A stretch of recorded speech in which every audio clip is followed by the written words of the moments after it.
Hi, I'm Elizabeth. And I'm Cindy. And we're here with another Feeding Frenzy for the Master Key System. We are on part 1, day 23. Okay. It is the coordination of these two centers of our being and the understanding of their functions, which is the great secret of life. Oh, let's stop there, because we need to talk about what is the great secret of life. That's a big one. Well, we need to talk about what two centers are And talking what about, two too. centers, yes. So is the coordination of these two centers of our being. If we look back, one of those, we are related to the world without by the objective mind. Right. So that'd be the first one. Right. And then later, on day 22, it was we are related to the world within by the subconscious mind. So I think it's the objective mind and the subconscious mind. And so the secret of life being That to the balance the inner and the outer worlds. Right. Right. That the inner affects the outer. Right. And vice versa. Right. But And the inner world, or the outer world, being the little R reality. the little R reality, and the inner world being the big R reality. With this knowledge, we can bring the objective and subjective minds into conscious cooperation, and thus coordinate the finite and the infinite. And the infinite's capitalized here. So again, the little R and the big R. Mm-hmm. Our future is entirely within our own control. Can you see that? Oh, I have trouble with that word entirely. I knew you would. I can see where my inner world can affect my future. Mm-hmm. That I can see, but the entire thing, I just feel like there's something part of me that says, well, except for this and except for that, Mm-hmm. or what about this Mm-hmm. condition, or you can't control everything that's happening out there, so how can you control your entire future? Mm-hmm. I can see where I can control my responses to Yes. my future, and I can control myself, but I don't see how I can control everything else that's going on. I'm having trouble with that one too. Yeah. Just because I can see how vulnerable, coming off of a rough weekend, I can still see how vulnerable I am to the emotional state Mm-hmm. and the emotional states of others. Mm-hmm. So that makes it difficult for me as well to wrap my head around entire. However, I can see where the possibility for the future Yes. to be entirely within my control is Yes. there. Once I get Or control I have of potential for that, but Yes. I don't feel like I'm anywhere right near now, that. not there yet. It is not at the mercy of any capricious or uncertain external power. Now, I do believe that there's no outside force that's going to determine my future. Mm. But I can't see where that won't affect my future. Mm-hmm. Determine it, yeah, I can see that. Affect it, no, I'm not there yet. Mm-hmm. Just like I just got through saying, because I realize I'm still vulnerable to emotional Well- state. But that's what work I've got to do Right. still. Then again, Yeah. it says our future is entirely within our own control. And I think our future is determined by our responses to the outside world. So, yeah, I can see where it all depends on my responses to the things that happen every day. Well, I think I think have it's some control over. I think it's a wide variety of factors here that I think we're using a loose couple of sentences to try and define, which is difficult to do. I see it as, the awareness, the understanding, the knowledge, but also the actions that I take. And all of those affecting or determining my future.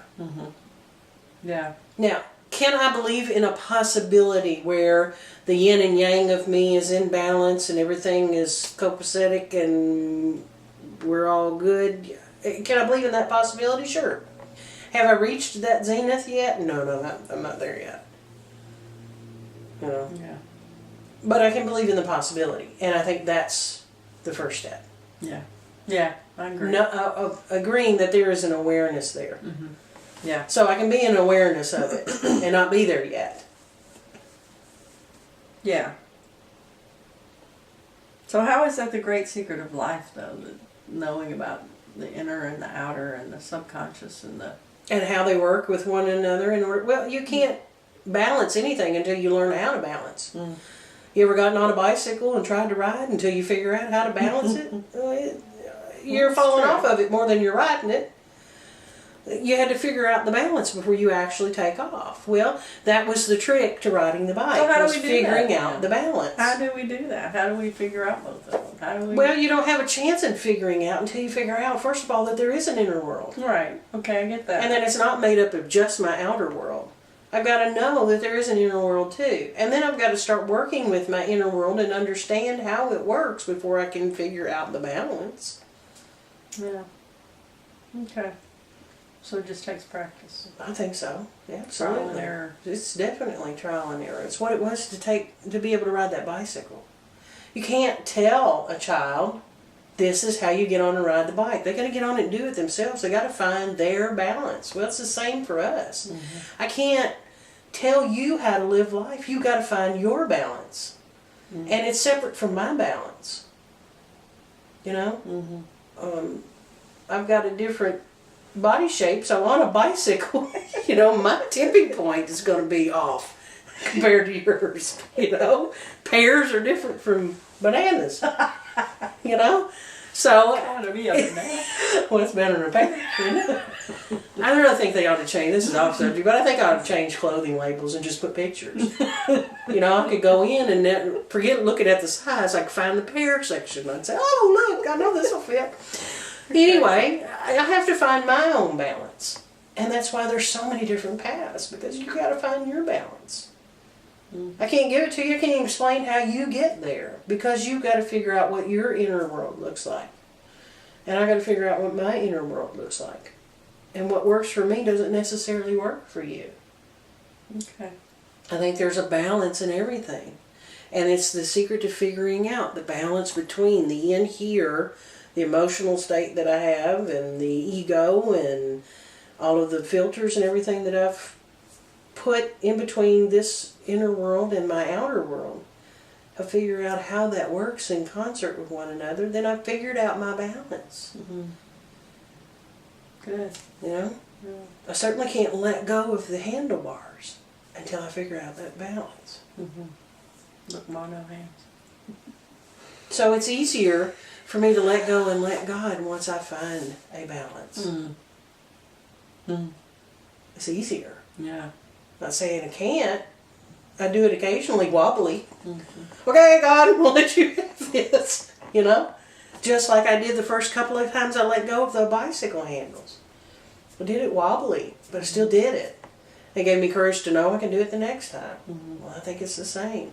When we find out the secret that there is an inner world, and once we learn how it works and how it works with the outer world, then we start to find where our balance is. And then it becomes easier to let go and let God just do. That's good. You agree or disagree? I agree. I agree. I agree. That's it. Like riding a bicycle. Once you learn, you can't quit. So I'm anxious to get there. Oh, so you get back on the bike. Yeah. Well, once you learn, you can't not ride a bike. No, but you got to find that balance again after you've been off it for a while. Have you ever gotten back on a bike? Yeah, but it's not as hard the second No, time. it's not as hard the second time.